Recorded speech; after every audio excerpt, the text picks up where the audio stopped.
नमस्कार विद्यार्थी मित्रांनो. महर्षी कर्वे स्त्री शिक्षण संस्थेच्या स्पर्धा परीक्षा प्रशिक्षण प्रबोधिनी म्हणजे सीसॉच्या या व्यासपीठावर तुमचं स्वागत आहे.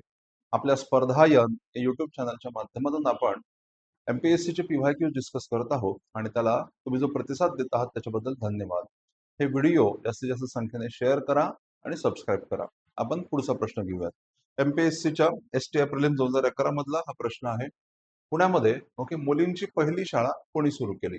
मुलींची पहिली शाळा कोणी सुरू केली असा प्रश्न आहे. आणि अजून स्पेसिफिकली सांगितले म्हणजे पुण्यामध्ये. लक्षात घ्या.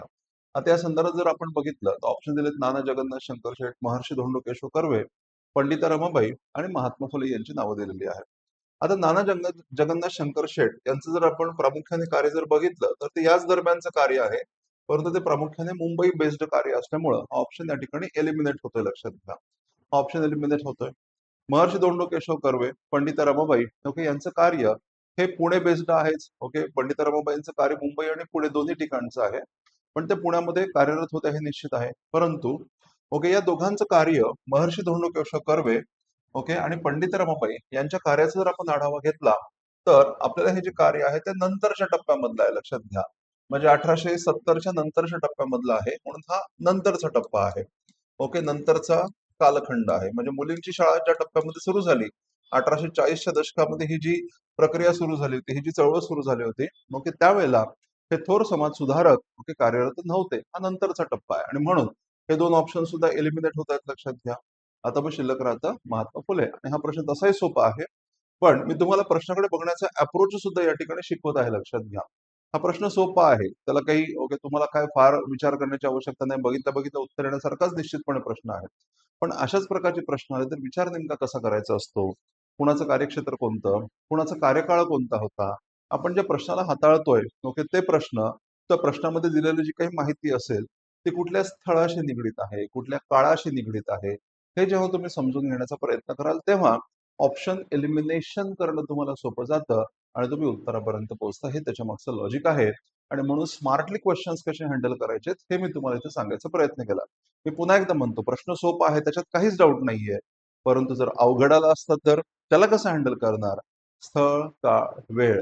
स्थळ, काळ, वेळ याचं तारतम्य बाळगायचं आणि मग प्रश्नाला हँडल करायचं. बघा जमतात की नाही उत्तर. अवघड प्रश्न, मॉडरेट प्रश्न तुम्ही अशा पद्धतीने मॅनेज करू शकता आणि तुम्ही अचूक उत्तरापर्यंत पोहोचू शकता. हे लक्षात घ्या. तर आपण या शाळांबद्दल जरा माहिती घेऊयात.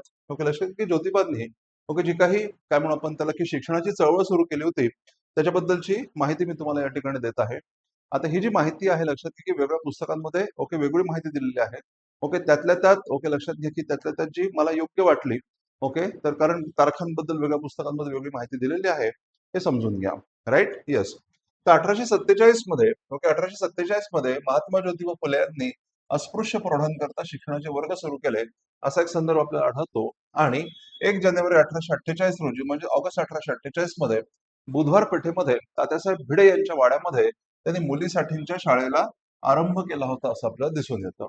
या शाळेमध्ये अस्पृश्य मुलींना देखील प्रवेश दिला जात असे.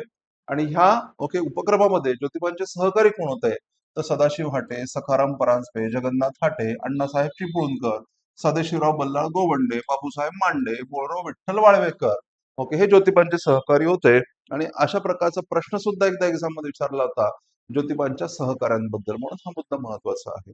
या प्राथमिक प्रयत्नानंतर ज्योतिबांनी मग लागोपाठ मुलींच्या 3 शाळा काढल्या होत्या. ही पहिली शाळा आणि नंतर 3 शाळा काढल्या. 3 शाळा कुठल्या होत्या तर 3 जुलै 1851 रोजी बुधवार पेठेमध्ये अण्णासाहेब चिपळूणकर यांच्या वाड्यात त्यांनी एक शाळा काढली. 17 सप्टेंबर 1851 रोजी रास्ता पेठेमध्ये त्यांनी शाळा उघडली आणि 15 मार्च 1852 रोजी बेताळ पेठेमध्ये त्यांनी शाळा ओपन केली होती. लक्षात घ्या. अशा प्रकारे ज्योतिबा फुलांनी शाळांची चळवळ, त्यातही महिला शिक्षणासाठीच्या म्हणजे मुलींच्या शाळांची एक चळवळ ज्योतिबांनी सुरू केली होती. हा मुद्दा लक्षात घ्या. राईट. त्यानंतर मग हे जे शाळांचं नेटवर्क ज्योतिबांनी उभं केलेलं आहे मग त्याचं व्यवस्थापन करावं लागणार की नाही. आणि म्हणून मग ज्योतिबांनी या व्यवस्थापनाकरता लक्षात घ्या नेटिव्ह फिमेल स्कूल नावाची एक प्रकारे त्याला आपण म्हणतो ना सोसायटी म्हणूयात आपण त्याला एक मंडळ तयार केलं, नेटिव्ह फिमेल स्कूल. आणि मग हे नेटिव्ह फिमेल स्कूलचे जे होते त्याच्या कार्यकारी मंडळामध्ये सदस्य कोण कोण होते, हा शब्द फारच महत्वाचा, हा पॉईंट आपल्यासाठी फारच महत्वाचा आहे.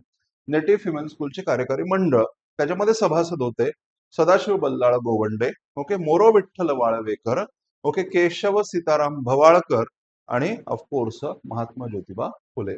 ओके, अशा प्रकारे ओके ज्योतिबांनी ओके केवळ मुलींच्या शाळांची चळवळ सुरू केली असं नाही, तर त्याला एक संघटनात्मक स्वरूप सुद्धा प्राप्त करून दिलं. ओके, त्यासाठी संस्था उभारणी सुद्धा केलेली आहे, जेणेकरून त्याचं व्यवस्थापन सुव्यवस्थितपणे चालावं.